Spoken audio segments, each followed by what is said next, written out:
Welcome, ladies and gentlemen. Today we're going to check out the solo stamina Nightblade PvE build for the Greymore chapter. Timestamps, like always, in the description below. And if you want to look at the written guide, it's on alcasthq.com. Link in the description as well. This setup, you will be able to solo overland, public dungeons, world bosses, even 4-man normal or veteran dungeons if you really want to push yourself. Let's take a look at the character sheet. Two important stats: max health and stamina recovery. These are like the things you need to focus on. Everything else will evolve around it pretty much. Everything above 19,000 health is good. I usually like to have around 19,000 because that prevents you from a lot of one-shots. Stamina recovery, we're at 1,700 here. You could lower this a little bit, but the thing is, like, even with a normal setup from the Lava, Foot Soup and Salteries, because Nightblades have a few nice passives and we run a different monster set than on most other solo stamina setups, we have a little bit higher number here, which is not bad at all, so we can dodge roll more. Weapon crit and weapon damage will go up when I actually activate abilities. There we go. You see, almost 4,400, and the weapon crit goes up to almost 70%, which is really strong. Because of sets, passives and all that stuff, I will talk about that in a second, so yeah. And now we're almost at 2,000 stamina recovery. The Lever Mundus Stone to increase your physical penetration. The best one for a solo setup. In a group setting, most of the times you use a Shadow Mundus Stone, but in a solo setup, the Lever outperforms it, because you need more physical penetration. In terms of buff food, often players use the wrong buff food. Make sure to use the Lava Food Soup and Salteries buff food. You can buy a stack of 100 for like 5,000 gold in the guild stores. It's super cheap to get. This one increases your stamina by 4,936 and stamina recovery by 493. That's how we can pump up the number here so high. And how do we get so much health? We put points into the health attribute. We also have 2 health enchants, one on the head and one on the shoulder. And from a few other passives that bump up like the health number. Very important, make sure to get this one. Often players use the wrong or no buff food at all. Big mistake. Potions, with this setup, if you can afford it, use the Essence of Weapon Power, because they give you Major Brutality, Major Savagery and Major Endurance. That's 20% more weapon damage, 10% more weapon crit and 20% more stamina recovery, on top of 7,582 stamina that you get immediately when you activate it. Ingredients on how to craft them are on the website. If you can't afford them, you can also use Essence of Stamina. They drop from monsters and they're generally very cheap to buy too. But the downside to these is that, unlike them here, you don't have Major Brutality and Major Savagery. So what you could do is, for example, you could use Momentum, which will give you the weapon damage buff, Major Brutality. Nightblades have a really cool AoE ability called Power Extraction, which will also give you Major Brutality. It also looks pretty cool. And for the crit in the Fighter's Guild, you could use Camo Hunter, which will give you Major Savagery, 10% weapon crit. It's important. If you're not using them, if you're using these, then use these other abilities so you can get these unique buffs. They're very powerful. In the crafting section in alchemy here, you need to get level 50 alchemy. It takes like 20 minutes. Maybe first time it will take a little bit longer, but if you, like, the more you do, or on, like, if you do the more characters, it takes me like 15 minutes. I have a grind guide on the website as well in the crafting section. This medicinal use passive is very important because it gives you 30% longer duration. If you don't have the passive, potions usually last around 33 seconds, but with the passive, the potions last 47 seconds and the potion cooldown is 45 seconds.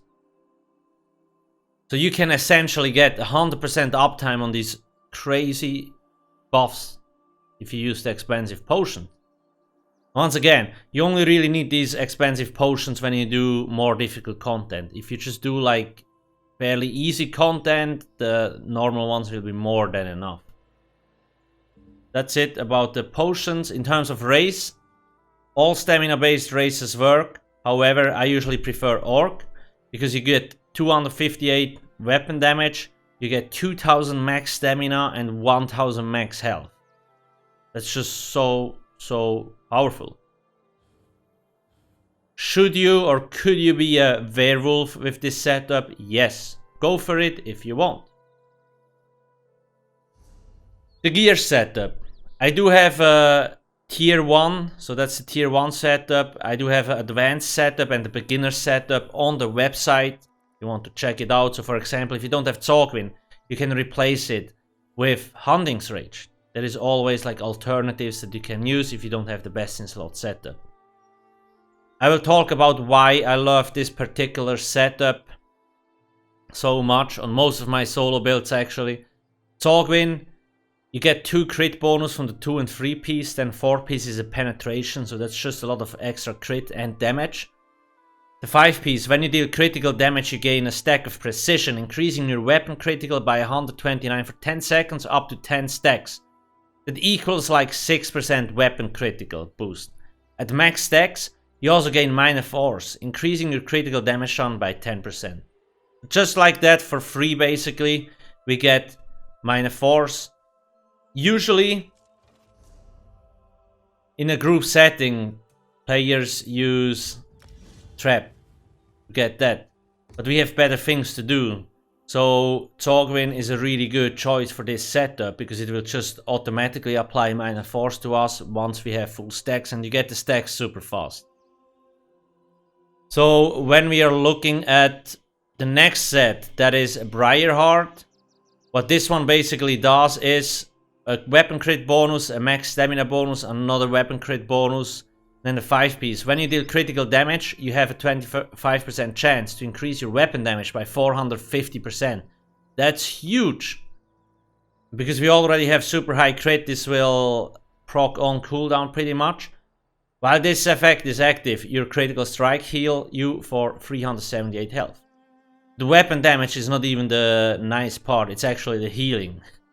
It doesn't have a cooldown, and because we have Endless Hail, we have the Cult Drops, we also have our Dark Shade, then we use a spammable on the front bar. That's a lot of damage that can proc a crit every 1 second. So this one is like your first or second best heal pretty much. It's so freaking strong. You don't need gold jewelry, you don't need purple jewelry, you can just get blue jewelry. The blue jewelry in the guild stores right now fairly cheap. I bought like a stack of blue jewelry for like 10k gold and the weapon cost like 3k. Just don't get it in a good trade and then transmute it and you're good to go. I prefer an Ox because it applies a bleed. I forgot to slot the poisons, there we go. That's this. I will talk about like what traits and so on I run in a second. On the back bar we have the Maelstrom bow. You can get this one from normal Maelstrom Arena. It's very easy to get. You don't need the perfect version from veteran mode, it's pretty much useless. This one is more than enough. The reason why this is so strong is when we apply this on the enemy and we swap to the front bar, the set effect will actually keep proccing on top of the weapon damage enchant. So when I actually activate this, you see it will reapply. It reapplied. Even when you're on the front bar. So essentially that's 452 weapon damage for free all the time. 100%. Beautiful. The last set is Bloodspawn. The monster set per se, you can pretty much use whatever you want, to be honest. I like Bloodspawn because it gives me a stamina recovery and a little bit extra ultimate regen and more resistance. So I'm a little bit tankier. But for example, if you want, you could also run Stormfist, which will deal damage. Or like Valley Dref, Selene, all of it works. The reason why I don't run Turbo-kun on this setup and why I run it on all others is because we already have minor main through the Dark Shade. The Turbo-kun would be useless on this setup, so Bloodspawn is a good alternative. I run full divine on all my traits here. I have 2 health glyphs. The rest is stamina. I run 6 medium, 1 heavy. For on the passives and just cost reduction and all that stuff. It's a good combo.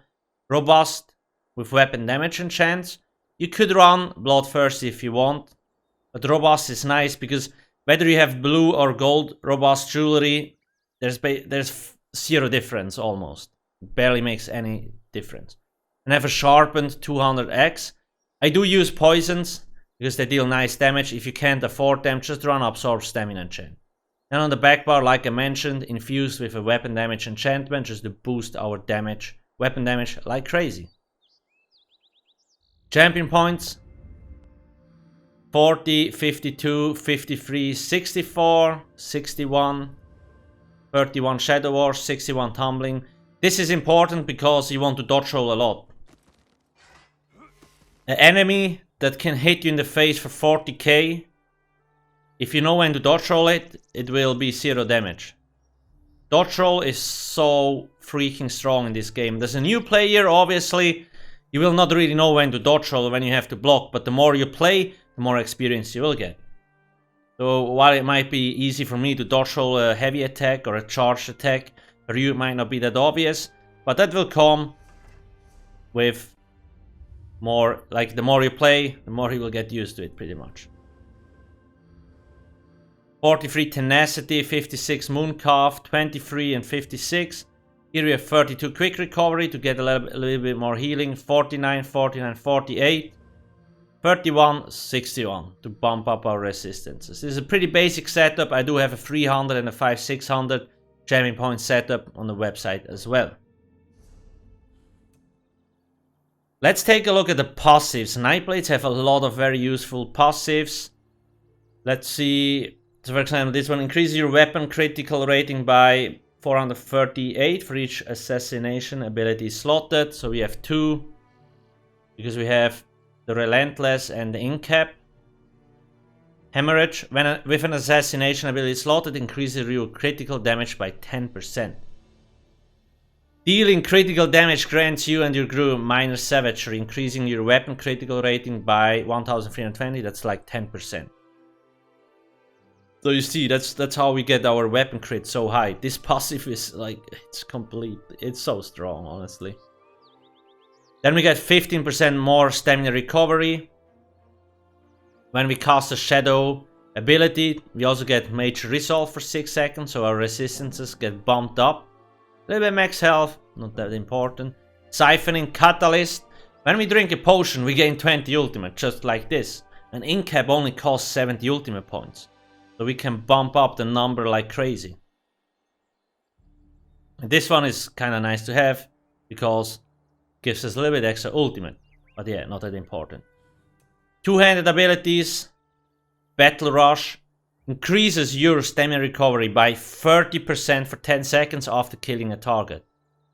So on trash fights, or when you have like ads on a boss fight and you kill as like an enemy, you just get 30% stamina recovery for free. This will bump up your number to over like 2200. It's gonna be really nice. It's a very powerful passive. Then you have the follow-up. When you deal damage with a fully charged heavy attack, your next direct damage attack used within 7 seconds deals an additional 10% damage. So surprise attack would do a little bit more damage.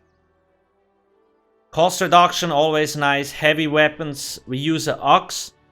Axe grants your melee attacks a 16% chance to apply a bleed, dealing 11,000 physical damage over 6 seconds. So it's a nice damage or time effect that can be applied on the enemy. And then the light or heavy attacks also deal a little bit splash damage. Really nice. On the bow, there's mostly 2 useful passives. The Ranger one, basically cost reduction for our Endless Hail, and the Hasty Retreat grants you major expedition for 4 seconds after you use roll dodge. When we roll dodge, we get the speed buff on the bow bar. Can be really nice. On the front bar, we don't get it. So always dodge on the bow bar if possible. Medium armor has a lot of useful passives. We get the extra weapon critical from dexterity. Then stamina recovery 24% and stamina cost reduction 12%. This one doesn't matter that much. 15% more weapon damage. And here 24% roll dodge cost reduction. Really strong. Like I mentioned before, heavy armor passive. Get Juggernaut. 2% extra health. If you have the points, also get Constitution and Resolve. Because we run one heavy armor piece. It's just a little bit extra health and really nice. I'm not using Consuming Trap, but you could use it. Because it costs Magicka, but it actually deals physical damage. Because it scales off your highest offensive stat. And that's not even the good part. The second part of the text. If an affected enemy dies, you fill an empty soul gem and heal for 4,000. You also restore 2,000 magic and 6,000 stamina. So you could use this, place it on a low health target. And when it dies, you get 6,000 stamina for free. Very nice. The Fighter's Guild. Banish the Wicked is nice to have because it generates 9 ultimate when you kill an undead, either or werewolf. Undaunted points, Undaunted metal. It's quite hard, or like it takes a while to get this, but once you have it, 4% more overall resources is quite handy. Let me talk about Echoing Vigor. Let's do that when we get there.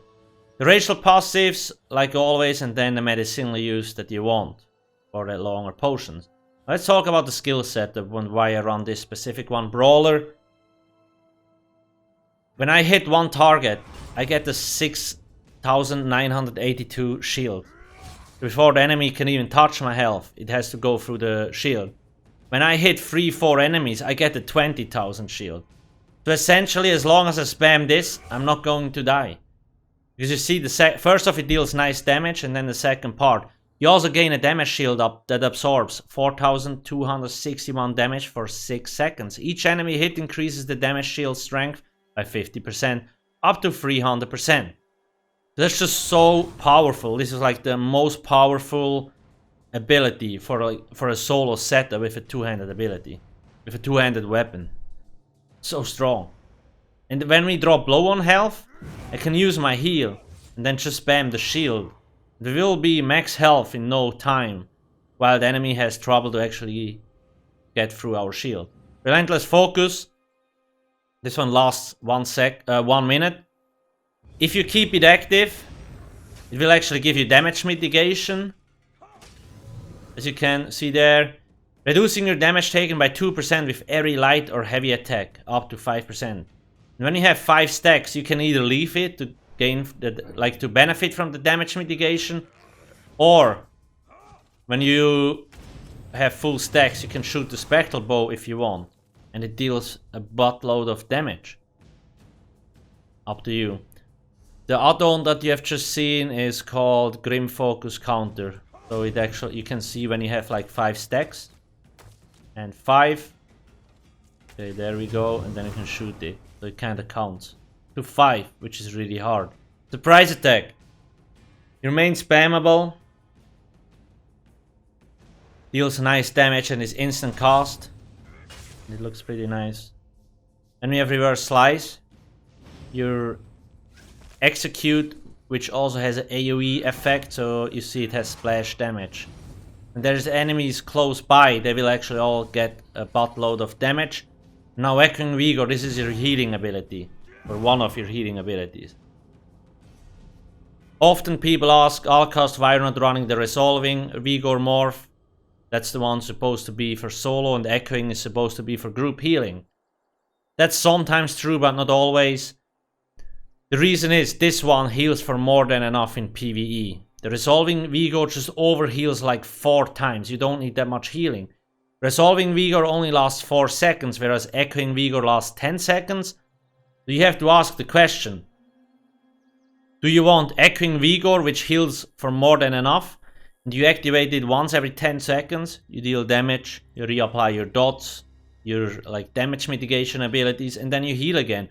Or do you want to use the Resolving Vigor, which overheals like too much, but it only lasts 4 seconds, and then you deal damage and you have to heal again. You deal damage and you have to heal again. So that's why the longer duration, 10 seconds, Echoing Vigor for this specific setup is way better, and it still heals for more than enough. In-cap Strike, very powerful, single target ultimate. It for 6 seconds, like after you activate this, you deal 20% more damage from all your abilities. So when you have all your damage over time abilities active and so on, you go to the front bar, you want to use this. So you can use surprise attack as much as possible till the buff disappears. But because we run Bloodspawn and we have potions, like we can use this so much. On top of that, the last part of the text, while slotted you gain Reef, which restores 100 magic and stamina when you deal damage with a light or heavy attack on an enemy with a negative effect. Active on them. So it also is a sustain tool, like this thing is so overloaded, it's juicy as hell. Back bar we have Soul Tether, this is our AoE stun ultimate, and it also tethers to the enemies and drains their health, giving it to you. So you can stun all the enemies, and then it will also give you health, and it deals nice damage. Really, really strong. Mirage gives you major evasion, so it reduces your damage taken from AoE abilities by 25%. It also gives you minor resolve, so your resistance is a little bit higher. You don't necessarily need this, so it's a nice flex spot, but it looks pretty cool and it's also useful. Leeching Strikes is a sustain tool, so whenever you have this active, you will deal light or heavy attack. It will actually restore resources, so let's read the text. Imbue your weapons with soul stealing power, causing your light and heavy attacks to heal you for 1539 health and restore 106 stamina for 20 seconds. Heavy attacks restore twice the amount. Then once the duration is over, you restore up to 4270 additional stamina when the effect ends. This is a very nice sustain tool, and it also heals for a little bit. Then we have Razor Caltrops. This one is not here for the damage, but for the debuff it provides, because it gives us Major Fracture for 14 seconds. Debuffs the enemy, so he has 5280 less resistance, and that's huge. You need to have this on the enemy, and it's AoE as well, so it also works on trash packs, no problem. It deals a little bit of damage, and like I said, it also has other effects because it procs Briarheart, healing and all that stuff. The Caltrops itself only last 10 seconds. However, at 10 seconds, Major Fracture will reapply for another 4 seconds. So the debuff itself that we really want lasts 14 seconds, whereas the damage lasts 10 seconds. So essentially, Razor Caltrops is like 14 seconds, this one is 20 and 14. So I like to reapply the Endless Hail and Caltrops pretty much at the same time. We have Dark Shade. These here are pretty cool. That's why we don't really need Turbo Kun. So let's go summon a Shade version of yourself to attack an enemy and fight at your side for 20 seconds. So it has a very long duration. The Shade slashes at an enemy, dealing 2500 magic damage, and occasionally whirlwinds all enemies around it, dealing 2500 magic damage. Yes, it's magic damage, but it actually scales off your highest offensive stats, so it still works with like weapon damage and stamina. The Shades attack inflict minor maim, reducing the enemy's damage done by 15% for 4 seconds. So this always have it on the enemy. On other classes, we have to use Turbo Kun to get this debuff. Here we get it free from ability, which also deals damage at the same time. Pretty nice. Endless Hail, pretty much your strong as single target and AoE ability. Keep it on the ground always. And it also has the effect of proccing the infused weapon damage enchantment and the set effect from Maelstrom even on the front bar. Before we check out the outfit, I want to just summarize the most important things again. Learning how to dodge roll, block, shield is your most important thing that you should do first. Because dodge rolling, 100,000er hit in your face can become a 0 damage hit in your face. Blocking, same thing. Shielding, you need to learn when you have to block, dodge roll, and heal. Always keep your healing active and your leeching strikes, your damage mitigation abilities. And once that is taken care of, you can actually deal damage. There's a lot to do, especially keeping up AoE abilities, damage over time effects, using the ultimate. There is just so much things to take care of. But the more you will play, the easier it will get. But most important, don't forget the shield. Shield is just so powerful, that's why we like Brawler so much, that's why I use it on all the solo stamina builds. Shields are so strong.